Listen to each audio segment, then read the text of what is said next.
Selamat pagi teman-teman, apa kabarnya hari ini? Jumpa kembali bersama Bu Fitri dalam pembelajaran matematika. Pembelajaran matematika kita hari ini adalah mengubah pecahan biasa menjadi pecahan desimal. Oke, kita lanjut ya. Ciri pecahan desimal adalah adanya tanda koma ya teman-teman. Nih, seperti contoh yang ini. Nah, kalau contohnya seperti ini, berarti dia termasuk pecahan desimal. Bagaimana sih cara menyelesaikan pecahan biasa menjadi pecahan desimal? Sebenarnya ada banyak cara teman-teman.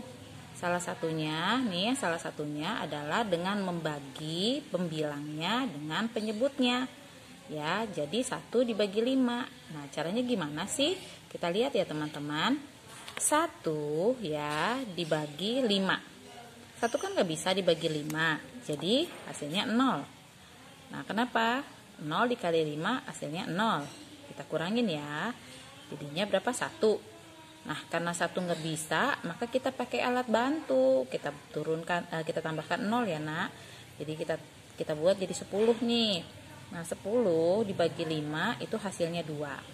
Nah, 2 dikalikan 5 10. Nah, jadi 1/5 itu sama dengan 0,2 pecahan desimalnya. Oke. Terus yang berikutnya nih nanti ada soal lagi nih, misalnya nih 1/3. Terus bagaimana lagi ya? Kita lihat ya teman-teman. 1/3 artinya 1 pembilang dibagi dengan 3 penyebutnya. Kita buat 0 ya teman-teman. Kenapa? Karena 0 dikali 3 0. Kan gak ada ya. Nah, kita buat lagi nih, kita kurangin nih 1.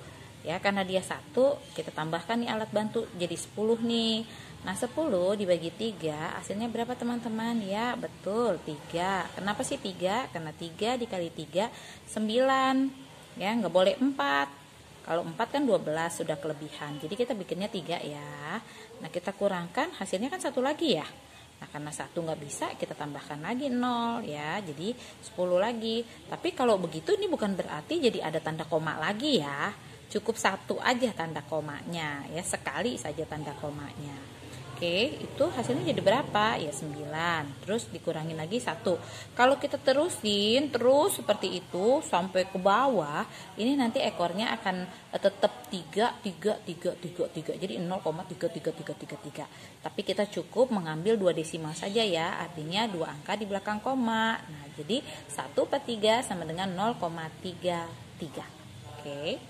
Nah, bagaimana lagi nih dengan soal 3/4? Berapa ya kira-kira desimalnya? Oke ya, 3 di dalam dibagi 4 nih. Nah, oke. Berarti kan 3 nggak bisa ya dibagi 4, makanya jadi 0 ya teman-teman. 0 dikali 4 kan 0. Nah, kita kurangin ya, 30. Nah, 30 dibagi 4, ya kan paling mendekati adalah 7. Kenapa 7? Karena 7 dikali 4 hasilnya 28. Nah, kan kita kurangin ya. Awalnya ya, hasilnya berapa? 2. Ya, awalnya 2 nih. Karena 2 nggak bisa, kita kasih alat bantu nih. Jadi 20 nih, teman-teman ya. Nah, 20 dibagi 4 hasilnya berapa? 5. Ya, seperti itu. Ya, tapi bukan berarti dikasih tanda koma lagi ya. Cukup 1 kali tadi Bu Fit bilang ya. 1 kali saja tanda komanya.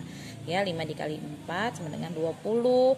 Ya, kita tinggal kurangkan hasilnya jadi 0. Jadi 3/4 ini nanti 0,75-nya tinggal dipindahkan saja ke atas.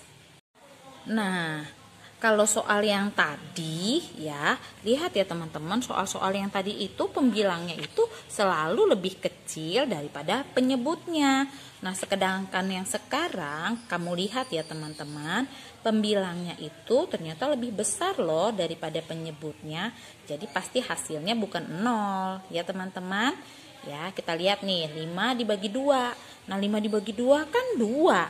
Ya, kenapa 2? Karena 2 dikali 2 4 teman-teman. 5 dikurangin 4 sama dengan 1 ya. Nah, kok bisa jadi 10? Ya 10 karena 0-nya jadi alat bantu. Kalau dia 10 dibagi 2 hasilnya 5. Karena 5 dikali 2 sama dengan 10. Setelah kita kurangkan baru hasilnya 0. Jadi teman-teman perlu diingat, jika pembilangnya lebih besar daripada penyebutnya, nanti angka yang ada di depannya bukan lagi 0 ya teman-teman. Teman-teman boleh lihat contoh soal yang tadi sudah kita pelajarin nih. 1 nih, pembilangnya lebih kecil loh daripada penyebutnya sehingga hasilnya 0. di depannya ya. Nah, 1/5 ya, kan 1 lebih kecil daripada penyebutnya tuh ya, pembilangnya lebih kecil daripada penyebutnya, jadi depannya 0. Berbeda sekali kan dengan yang ini. Kamu lihat tuh, pokoknya kalau pembilangnya lebih besar daripada penyebutnya pasti depannya bukan 0 ya. Oke. Halo teman-teman, Bu Fit punya tips mudah menyelesaikan soal mengubah pecahan biasa menjadi pecahan desimal loh. Caranya bagaimana ya? Caranya adalah menjadikan penyebutnya menjadi 10, 100, 1000, 10.000 dan seterusnya. Seperti itu ya teman-teman. Contohnya nih kita lihat. Kalau dia penyebutnya 2 ya, maka kita tinggal mengalikannya dengan 5/5. Kenapa 5/5? Karena 2 dikali 5 nanti hasilnya 10. Seperti itu ya teman-teman, tolong dicamkan baik-baik. Nah, kalau untuk yang penyebutnya 3, teman-teman tinggal mengalihkan 3,33 per 3,33. Kenapa begitu ya? Supaya hasilnya 10. Kok bisa 10? Ya teman-teman, kalau 3,33 dikalikan 3 itu hasilnya 9,99. Jadi pendekatan atau pembulatannya menjadi 10. Nah, untuk yang berpenyebut 4, teman-teman kalikan 25 per 25 ya. Kalau untuk penyebutnya 5, teman-teman kalikan 20 per 20. Sedangkan untuk yang penyebutnya 8, teman-teman boleh kalikan 12,5 per 12,5. Artinya di atas dikalikan 12,5, di bawah dikalikan 12,5 ya teman-teman. Boleh juga kalau dikalikan 125, boleh 125 per 125. Tapi nanti penyebutnya jadi 1000 ya. Terus kalau yang ke-6, kalau penyebutnya sudah 10, itu mudah sekali. Teman-teman tinggal mengalihkan 10 per 10, sehingga hasilnya nanti 100. Terus kalau penyebutnya per 20, teman-teman tinggal kalikan 5 per 5 ya. Kalau penyebutnya 25, teman-teman tinggal kalikan 4 per 4. Jika penyebutnya nanti 40, teman-teman bisa mengalihkannya dengan 2,5 per 2,5. Kalau memang mau penyebutnya per 100. Tapi kalau nanti mau penyebutnya per 1000, berarti teman-teman tinggal mengalihkan 25 per 25. Yang nomor 10 ya, jika penyebutnya 50, maka teman-teman tinggal mengalihkan 2 per 2. Oke, jadi biarin nanti penyebutnya jadi 100. Gimana sih caranya? Kita lihat yuk contohnya. 3 per 4 sama dengan 3 per 4. Nah, karena penyebutnya 4 teman-teman, maka kita tinggal mengalihkan 25 per 25. Tadi kan sudah Bu Fit jelaskan ya.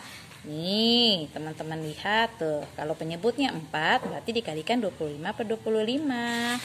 Nah jadi, kita lihat nih teman-teman, 3 dikalikan 25 kan 75. Tinggal 4 dikalikan 25 kan per 100. Jadi 75 per 100. Gimana ya caranya kalau 75 per 100? Ingat teman-teman, tolong dicamkan baik-baik. Kalau dia per 100 berarti ada 2 angka loh di belakang koma, yaitu 0,75 jadinya. Ya.